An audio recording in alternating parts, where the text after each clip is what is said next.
Hey YouTube, Kevin Cleary here, and today I want to talk about what do you carry in your car. We in the sort of knife community talk a lot about what we carry on our person, our EDC, everyday carry, but for most people you have more than just your pockets with you all the time, right? You may drive to work. I definitely drive to work every day. I also carry a backpack that has my computer and some other work-related stuff in it, and so I carry some things in there. Today I want to specifically focus on what I carry in the car and make some recommendations about that. Now, I hope this is useful to you, but here's the other thing I want to do with this video. I would love to hear, that is, what you carry in your car, because I'm sure out there in, viewer world, there are some great ideas, things that I haven't thought of, things that other viewers won't have thought of. And so if you put in the comments some helpful things that you carry in your car that are really worthwhile, that would be really helpful, not only to me, but also to anyone else who may be watching and goes ahead and reads the comments. So, I'm going to tell you, the video comes from a vehicle rollover that I responded to a little while ago. And what stood out to us, and we were kind of like, oh my goodness, looking at this, is the amount of stuff this guy carried in his car. It was absolutely unbelievable. And in fact, it was a little unsafe because it was a lot of tools and stuff that were just loose, lying in the back seat and the front seat, which are going to totally become projectiles in that situation, which was a rollover at a fairly high rate of speed. So let me go ahead and start sharing with you. This guy carried unbelievable stuff. You wouldn't even, he had hardly any room for people in there. I'm not to that extent, but I do carry some things in my car that I think are useful to me and help me be prepared. And I want to go ahead and share that with you. Starting with something that I would highly recommend. This is a Rescue Me. These little guys can be picked up at your average hardware store, Canadian Tire, Home Hardware. I'm sure Lowe's and a million other places have them. But all this is, on one side, you can put this on your keychain, and if you just pull on it. Now, the other thing that I like to do is zip cord this to the handle above my door right there. Anyway, this little piece comes off, so it separates from this that would be on your keychain or whatever. Underneath, that's protecting a blade for a belt cutter. And this also has this little button, and you just depress this against a window and it will break a car window. And I know it'll break a car window because when doing AutoX training, a few of us carry these on our keychains, a few firefighters that I know, and we've tested this out pretty extensively because it's really cool to see how well it works. It works amazingly well. So I can personally tell you that I've broken lots of windows with this, and it works really, really well.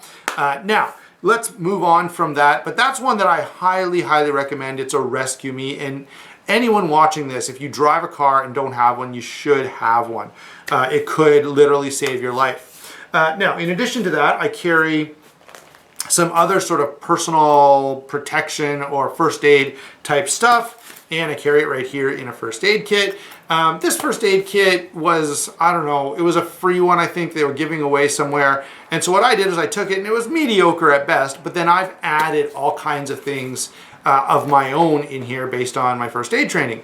So here's what I want to say about that. If you're going to buy one, I'm going to have a whole video where I'm going to actually have a paramedic come in and join me and talk about what's in a good first aid kit. But what I want to stress right now is if you're going to have a first aid kit, make sure that it's a well outfitted first aid kit, okay? And of course, I think it's a great idea to have one not only for yourself and the occupants of your vehicle, but if you come across someone on the road. I can tell you that on one occasion, I was in traffic. Someone came out of the bank and collapsed onto the sidewalk. I got out to see if I could help. And it was another firefighter actually was coming the other way. So we were helping this guy, and he needed bandaging. He said, hey, I've got a first aid kit in my trunk.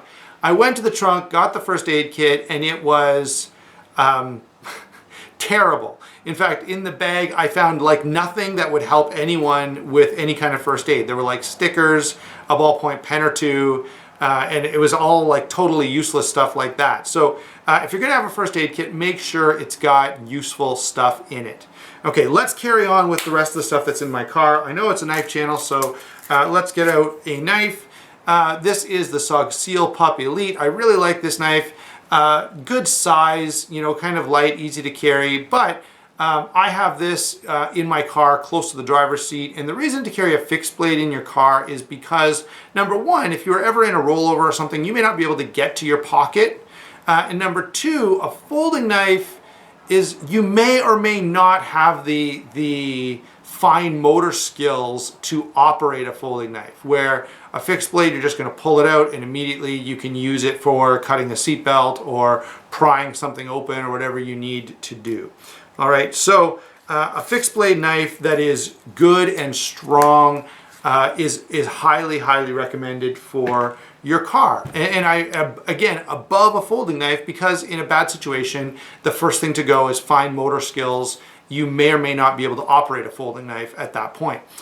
So along those lines, I don't know, it's not, you guys know I'm not like some kind of SOG fanboy, but I also happen to have in my car this SOG Tomahawk. And again, that's because, primarily because of this end actually, but not that this end wouldn't be useful as well. But the idea here is that if I ever needed to, you know, break through something to rescue someone or myself or my family, I've got something more substantial than just a folder that I can, you know, apply some brute force to a door or a window or, you know, a car seat or whatever else I may need to deal with.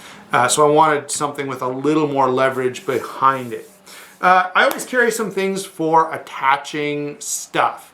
Okay, so I've got duct tape in the car, I've got zip ties in the car, and I always have paracord. Now I have, this is a small piece that came from my backpack, but I have about 100 foot, I have a full 100 feet in the trunk, but then I also, in the cargo area, I have a short piece, maybe it's 10 feet long or something, that I leave tied. My car has little tie-on areas, and I have it just tied to one of those, and it just stays there. And I use it for tying different loads down, or sometimes we bring the dog with us, and I don't want the load to shift and fall on the dog, so I'll tie it up so that it can't do that. So I always carry paracord and some bungee cords, not only for stuff inside the car, but we have a roof rack, and you may want to tie something into the roof. So being able to tie something is always really, really helpful. The other thing I carry along those lines is a tarp, and that's for a couple of reasons. Number one, I have used the tarp while traveling to cover the windshield so I can get the snow off easier. But on other occasions, you know, if you're ever in a survival situation, I want to have that tarp for, you know, using for any kind of shelter that I may want to, you know, build. Now, I have one thing that isn't here. I've got a couple more things to show you, but I'm gonna, since we're still along the lines of personal safety and stuff, I have a 72-hour bag in my car all the time. So I've got, you know, food, water, medical supplies, a few other things that will get me through, candles, a bunch of other stuff that are good for 3 days for a small family. Okay, that runs out. I think the one I have is good for 4 or 5 years. So you have to pay attention to that because the food will be outdated and you've got to throw it away and replace it. But anyway, that's a good recommendation. Probably that's going further than what many people would do, but there have been situations here in Canada, even recently, where people were trapped in their cars because of severe snowstorms for 1-2 days. And so I feel like a 72-hour bag is totally appropriate. In addition, I have a map book. Now I know in this age of GPS, some people don't even know how a map works, but GPS is not 100% reliable, and I can't tell you how many times I have needed to use a map to make sure, and sometimes I'll look at the GPS and it just feels wrong, and so I'll check the map and be like, yeah, why is it taking me like 25 miles in the wrong direction to go wherever I want to go? And so a good map book, obviously I'm in Ontario, but wherever you're going, make sure you've got a map book, because not only is GPS not infallible, but it's not indestructible. Your battery can die, the whole thing could crash, your cell phone could be out of batteries, and so having a hard copy of a physical map of where you're going is extremely important. So, one more thing that I want to show you that I think is definitely worth carrying. This is sort of a breaker bar or an easy bar, or, you know, whatever you want to call it. It's just a socket. I mean, it's not ratcheting, right? So it's not a ratchet. It just takes, you know, large 1/2-inch sockets, really strong, really overbuilt. And if you've got to change a tire on the side of the road, you'll be wishing you had this instead of this stupid, useless thing that came with your car that's attached underneath or something. You know, those car jacks and the little device that comes with them,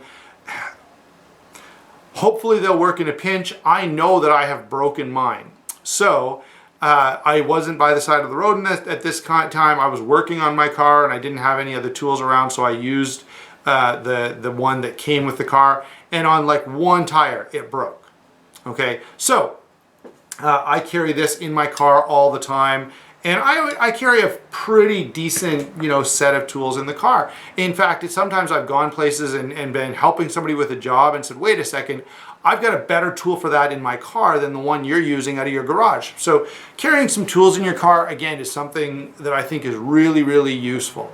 And so this kind of stands for all tools. You know, you probably want to carry a screwdriver, maybe one of the ones with the exchangeable bits, or if you carry a Leatherman, you maybe already have that. But this one, now let me specifically recommend a breaker bar or whatever you want to call this, because when you're changing a tire, this gives you tons and tons of leverage. You're definitely going to have no problems breaking those rusty bolts and being able to get a tire off and put a new one on and get it on tight enough.